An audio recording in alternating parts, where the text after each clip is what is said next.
राम राम साहब। राम राम जी। राम राम साहब।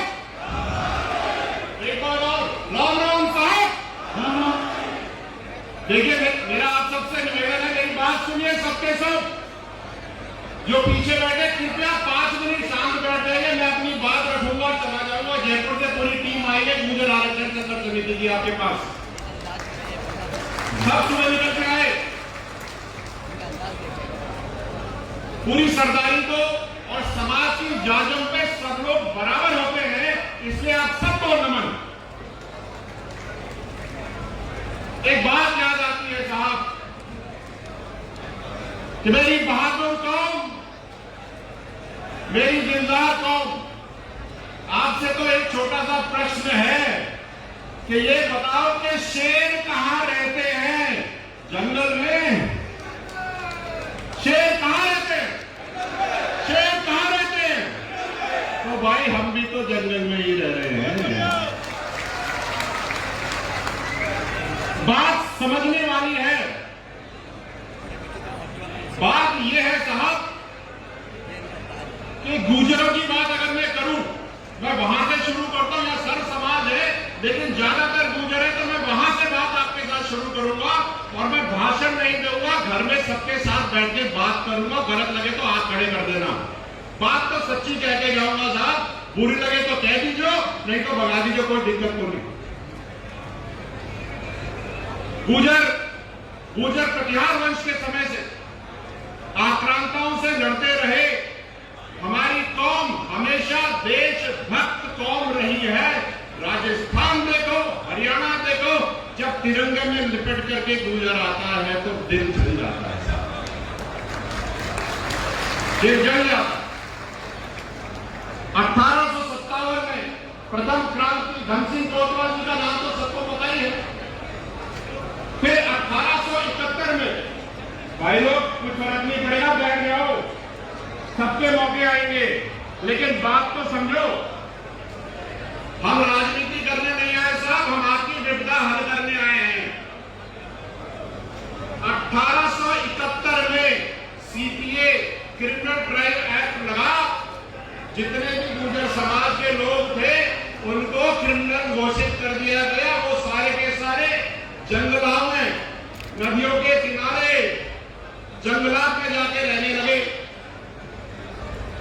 फिर 1952 में ये क्रिमिनल ट्रायल एक्ट हटा दिया गया।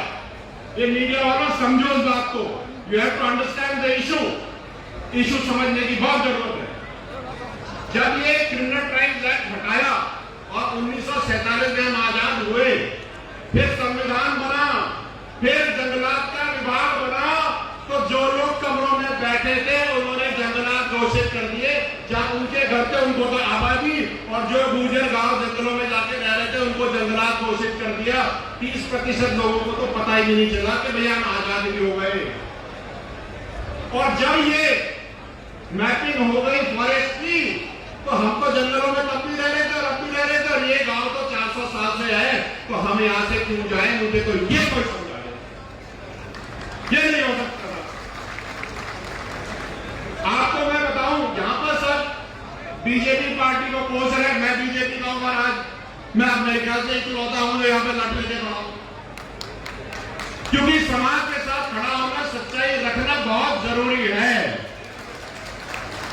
और जो लोग दूसरी पार्टियों को कह रहे थे, मैं उसको भी आईना दिखा देता हूं। महाराज, रणथंभौर में एक गांव है कैलाशपुरी, वो फॉरेस्ट के चलते दोपहर विस्थापित हो गया है साहब। अब आप बताओ किसको कोस रहे हो, किसको नहीं कोस रहे हो? दिक्कत समझो, दिक्कत पार्टियां नहीं है, दिक्कत रूलिंग है। और जिस तरह से राजस्थान में, हरियाणा में, पंजाब में, जम्मू कश्मीर में जंगलात की जमीन को आंका गया है, वो ठीक नहीं है साहब। आप जहां पर पिछले 400 साल से रह रहे हो, वो एकदम से जंगल की जमीन हो गई, तो भैया अपना भूखा शेर कहां जाएगा? वो कहां रहेगा? इसलिए मैं आज यहां से आप सबके सामने, जितनी भी राजनीतिक पार्टियां बैठी है, जितने भी दिग्गज नेता यहां बैठे हैं, अरे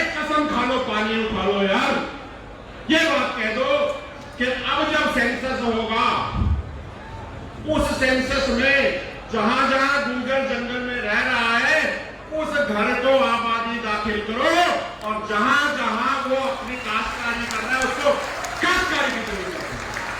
अरे करो तो ये करो, मैं नहीं क्यों करो तो लठ वाले काम करो तो ऐसा करो कि तुम्हारी पीढ़ियां ठीक हो। आज यहाँ पे 4 दिन के लिए हम बैठ लेंगे, एक मीटिंग कर लेंगे, 6 महीने बाद फिर सुप्रीम कोर्ट का ऑर्डर आ जाएगा, फिर टूट जाएगा। मजाक नहीं कर रहा मैं। अगर यहाँ की सरदारी ठोस है, दमदार है, तो सेंसस में गुजरों की और जो भी लोग पिछले 200-300 सालों से जंगलात में रह रहे हैं उनके घरों को आबादी और उसकी जो खेत है उसको काश्तकारी जमीन घोषित करो, तब होगा असली न्याय। आपको और बता दूं, जो गांव इन जंगलों में रह रहे हैं इन सबके वोटर कार्ड है। इलेक्शन के टाइम पर इस वोटर कार्ड को ध्यान में रखते हुए इस एड्रेस पर बीएलओ आ सकता है, तो ये घर अपनी जमीन खुद की क्यों नहीं हो सकती? ये जवाब। मैंने कुछ गलत बोला तो बताओ। बात ये होनी चाहिए, किसी पार्टी पे छीटाकशी करने से दुनिया नहीं चलेगी साहब।